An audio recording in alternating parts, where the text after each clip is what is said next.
On this day in 1127, in France, Charles the Good, Count of Flanders, which today is a part of Belgium, was assassinated as he knelt in prayer in church, hacked to death with broadswords by a group of knights answering to the influential Arembold family.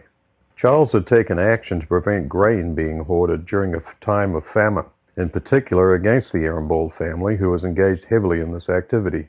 Following a massive public outrage, the Arembolds were arrested and tortured to death. On this day in 1776, during the American Revolution, General George Washington ordered American artillery forces to bombard Boston from their positions at Lechmere Point, northwest of the city center, in advance of the Continental Army's occupation of Dorchester Heights in Massachusetts. On this day in 1791, in France, long-distance communication sped up with the unveiling of a semaphore machine in Paris, developed by engineer Claude Chappe. At the height of the French Revolution, there was a desperate need for swift and reliable communications in France, as the French were surrounded by enemy forces of Britain, Spain, Austria, Prussia, and the Netherlands. Chappe and his brother sent a message 10 miles, or 16 kilometers, using a combination of black and white panels, clocks, telescopes, and code books. On this day, in 1807, the United States Congress passed an act to prohibit the importation of slaves into any port or place within the jurisdiction of the U.S. It took effect in 1808, the earliest date permitted by the United States Constitution. However, it was not well enforced, and slavery continued in the United States until the end of the Civil War and the adoption of the 13th Amendment. On this day in 1836, the Republic of Texas formally declared its independence from Mexico at the Convention of 1836 at Washington on the Brazos, following the Texas Revolution launched by settlers in Mexican Texas in October 1835. On this day in 1855, in Russia, Alexander II, also known as Alexander the Liberator, became Tsar of Russia upon the death of his father, Nicholas I, who died of pneumonia during the Crimea War at the age of 37. As a leader, he would implement some of the most challenging reforms taken in Russia since the reign of Peter the Great.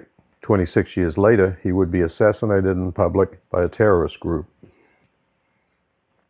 On this day in 1865, during the U.S. Civil War, General George Custer's 5,000 troops routed 2,000 of Confederate General Jubilee Early's army at Waynesboro, Virginia, bringing to an end the fighting in the Shenandoah Valley. A majority of the Confederates were captured. However, General Early and his staff narrowly escaped over the Blue Ridge Mountains. On this day in 1882, in England, Queen Victoria narrowly escaped an assassination attempt by Scotsman Roderick MacLean while riding in a carriage in Windsor. A disgruntled poet, MacLean was apparently offended by Victoria's refusal to accept one of his poems and shot at the Queen as her carriage left Windsor railway station. MacLean was tried for high treason, but found not guilty by reason of insanity and lived out the rest of his life in Broadmoor Asylum.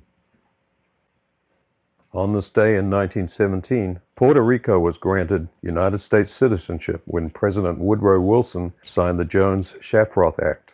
The act granted U.S. citizenship to the people of Puerto Rico and reformed the system of government in Puerto Rico. On this day in 1939, at Vatican City, Cardinal Eugenio Pacelli was elected Pope and took the name Pius XII on his 63rd birthday. He would retain the position until his death of acute heart failure on the 9th of October 1958. On this day in 1943, during World War II, the Battle of the Bismarck Sea began as U.S. and Australian warplanes inflicted heavy damage on a Japanese convoy carrying troops to Lae in New Guinea. All 8 troop transports and 4 of 8 destroyer escorts were sunk. Out of 6,900 troops, only 1,200 made it to Lae. The Japanese made no further attempts to reinforce Lae by ship, greatly hindering their efforts to stop Allied offensives in New Guinea. On this day in 1962, in sports, National Basketball Association center Wilt Chamberlain set the scoring record for a single game when he scored 100 points for the Philadelphia Warriors, beating the New York Knicks 169-147. He also set 5 other league records during that game, including the most free throws made. Chamberlain was notably a poor free throw shooter. On this day in 1978, in Switzerland, two men stole the corpse of film actor Sir Charles Chaplin from a cemetery in the Swiss village of Coursières-sur-Vevey, located in the hills above Lake Geneva near Lausanne. Chaplin had died on Christmas Day in 1977. Chaplin's widow received a ransom note for $600,000, which he refused to pay. After a 5-week investigation, police arrested two auto mechanics from Poland and Bulgaria, who led them to Chaplin's body buried in a cornfield. Chaplin's family reburied his body in a concrete grave to prevent further theft attempts. On this day in 1998, from space, data sent from the unmanned NASA Galileo spacecraft indicated that Jupiter's moon Europa has a liquid ocean under a thick crust of ice. Europa's surface temperature averages about minus 160 degrees centigrade or minus 260 degrees Fahrenheit at the equator, keeping its icy crust as hard as granite. Scientists believe that the heat energy from tidal flexing allows the ocean below the crust to remain liquid.